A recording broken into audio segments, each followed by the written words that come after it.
The playoffs ending in disappointment has become the norm for Joel Embiid and the Philadelphia 76ers. 6 healthy seasons in a Sixers uniform for the dominant big man, and yet no conference finals appearances to show for it. But as the old adage goes, something's gotta give. That something was acquiring James Harden before last season's trade deadline. And while the duo fell short of the promised land in 2022 after joining forces in February, the 2022-2023 Sixers seem primed to not only contend, but win the whole damn thing. Armed with the deepest supporting cast Embiid has ever had, and having had a half season to work out the kinks with Harden, it seems this is the year the Sixers finally get over the hump, with one of the league's most terrifying duos leading the way. A championship is coming to the city of brotherly love.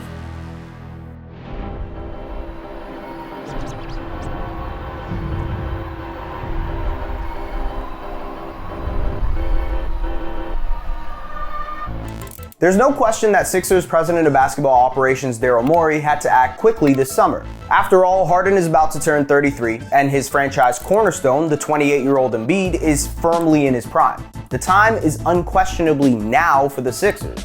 The problem is that when we last saw Philly in action, they didn't look like a championship team.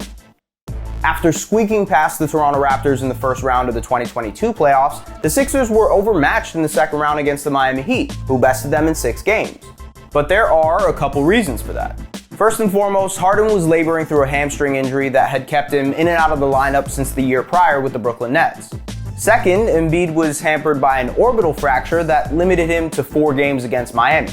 But that injury was a freak accident that occurred against Toronto. Had the MVP runner-up been fully healthy for the second round, that series may have gone differently. But Philly's early exit stemmed from the club's biggest overarching issue, a lack of depth. You see, the Sixers couldn't overcome a laboring Harden or missing Embiid for a couple of games because, well, they had one of the worst benches in the NBA. Actually, the 3rd worst bench in the entire association, and one of only 4 teams to have their bench average less than 30 points a game.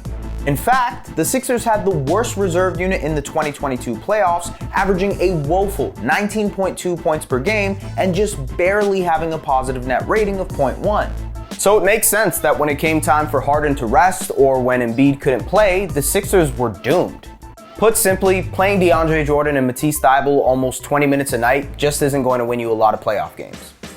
With that in mind, Morey went to work this summer to nip that problem in the bud.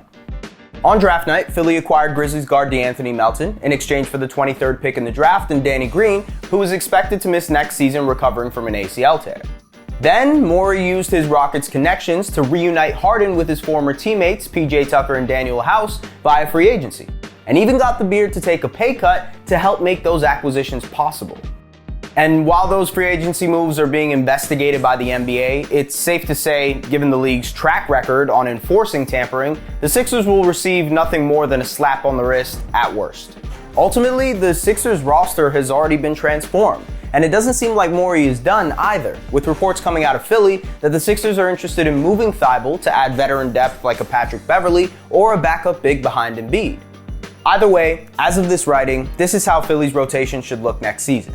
That's a much more well-rounded roster, and more importantly, a significantly deeper roster that should alleviate some of the pressure on Embiid and Harden and allow them more opportunities to rest. And that is one of the most important aspects for the Sixers to get over the hump, keeping Embiid and Harden healthy and reasonably fresh so that they can be at their best in the postseason. And make no mistake, on top of affording Embiid and Harden more rest, the Sixers' latest additions also will help their tandem operate at full tilt on the floor.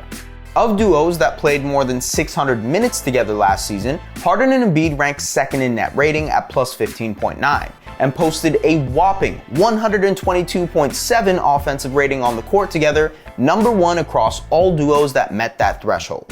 The linchpin of that out-of-this-world offensive number is the pick and roll, with Harden serving as the all-purpose playmaking engine and Embiid as the bruising yet agile and mobile finishing big man. The Harden and Embiid pick and roll generated a whopping 1.132 points per chance and scored 1.22 points on those possessions when Embiid shot the ball, according to synergy data provided to the score. Those are staggering numbers, and what makes a pick and roll even more deadly? Space. By adding Melton, a guard who shot nearly 38% from 3 last season for the Grizzlies, and Tucker, who shot nearly 42% from 3 for the Heat, almost exclusively from the corner, the Sixers have given Harden and Embiid even more space to operate in. Additionally, both Tucker and Melton are good defenders, and while Tucker is nearing the end of his career at 37 years old, he is exactly the type of player the Sixers needed during the playoffs last year, when they had no answer for Jimmy Butler or Pascal Siakam. Tucker can guard the bigger wing scorers in the league, unlike, say, Tobias Harris or Georges Niang, and also does all of those quote-unquote little things that can help flip a playoff game or series.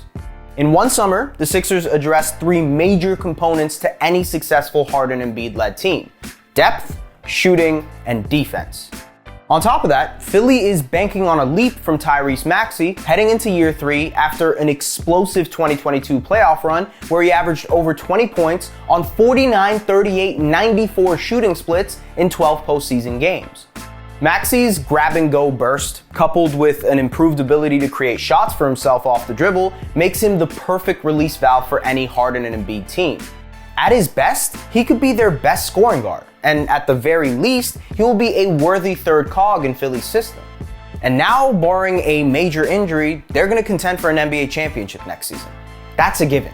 In their path stands teams like the Boston Celtics, Milwaukee Bucks, Golden State Warriors, and Los Angeles Clippers, to name a few.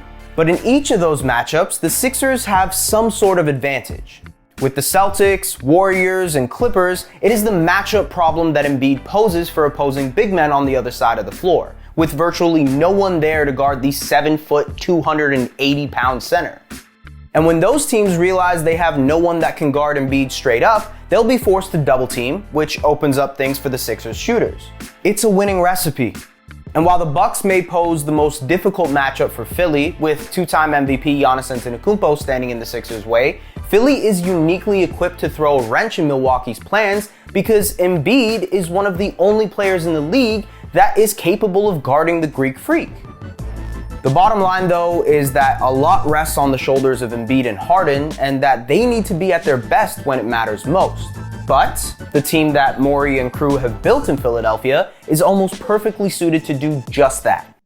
By adding depth that allows Embiid and Harden to not overexert themselves in the regular season, shooting and defense make the tandem even more difficult to guard and game plan for.